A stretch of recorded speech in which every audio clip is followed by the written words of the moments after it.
rakyat Papua dimediasi oleh Komite Nasional Papua Barat mendukung penuh deklarasi 3 Mei, deklarasi Westermen 3 Mei di London. Kami mendukung itu.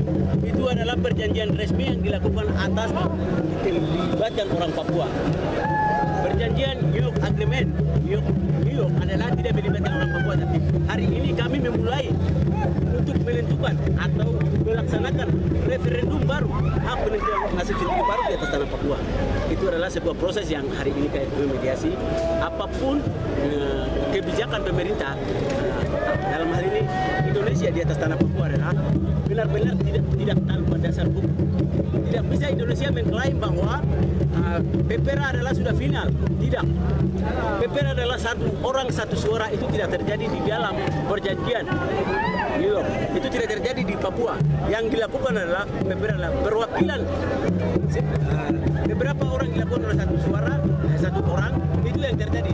Itu adalah catat hukum dan catat aturan. Maka rakyat Papua hari ini KNPB mediasi untuk menuntut menyelenggarakan referendum ulang di atas tanah Papua sesuai dengan New York Agreement pasal 14 sampai dengan 21, di mana satu orang satu suara, one man one vote harus terjadi di atas tanah Papua.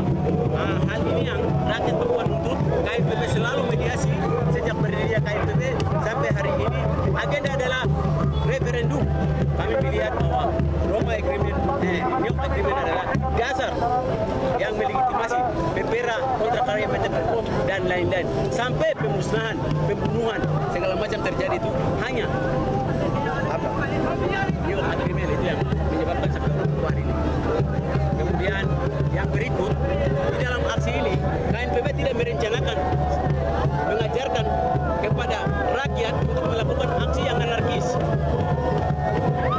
KNPB tidak membuat jadwal, seruan, himbauan, pengumuman atau menyebarkan SMS, informasi apapun tentang kriminal dan kejahatan atau anarkis.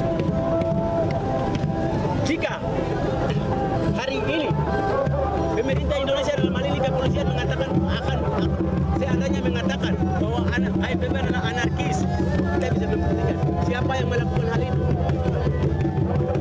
Hari ini kami tidak sampai ke tujuan. Kenapa? Kita selalu, padahal wilayah Indonesia mengklaim bahwa orang Papua, DPR Papua, kami ini sudah jelas-jelas bahwa kami adalah orang Papua. Kita tidak bisa ke DPR.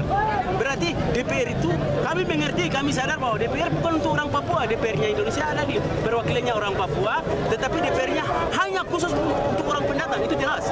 Karena orang Papua tidak bisa dihadirkan di DPR. Bukan baru satu kali, ini yang keempat.